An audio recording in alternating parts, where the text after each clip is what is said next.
Sziasztok! Ismét egy kollektív üzenettel készültem nektek.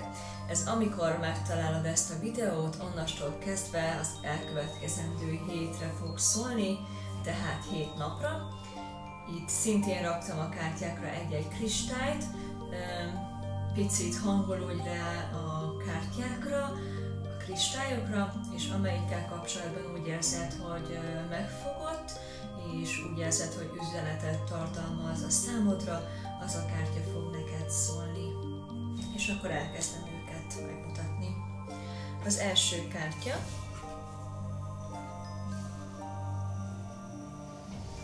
Energiáim teremtik a valóságomat, amire összpontosítok, az testet ölt. Igazából ez önmagáról a manifestációról szól, hogyha a jelenlegi helyzetedben szeretnéd, hogy valami megvalósuljon, ami egy álmod, egy vágyad, egy élethelyzet, amit szeretnél elérni, akkor azokra az energiákra kell ráhangolódnod, mint hogyha már megtörtént volna veled ez a dolog, amit vársz, ugyanis akkor fog megvalósulni. Erre van egyébként egy rövidebb mondás is, amire összpontosítunk, az növekszik.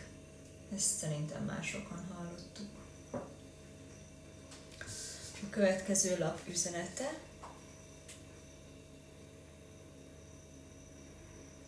A nehézségekben mélyebb értelmet és személyes fejlődést találok.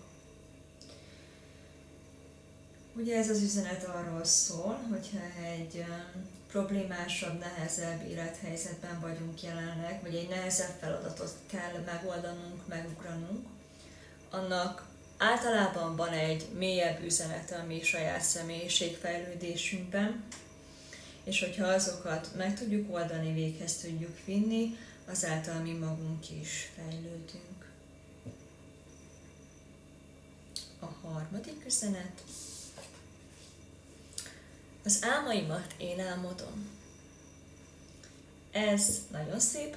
Számomra azt jelenti ez a lap, hogy igazából bármit ugye, amit szeretnénk elérni, jó, nyilván azt tudjuk, hogy tenni is kell érte, de nagyon fontos az, hogy legyen róla egy képünk, egy elképzelésünk, hogy ezt szeretnénk megvalósítani.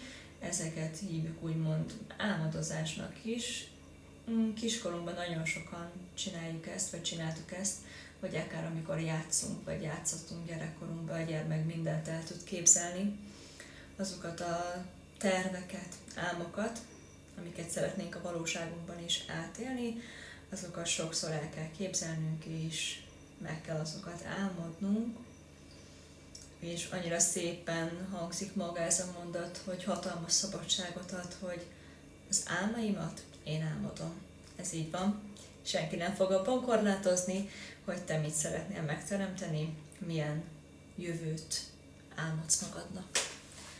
Sok sikert kívánok mindenkinek ezekhez a célokhoz, és remélem, hogy a kártya segítséget nyújt benne. Sziasztok!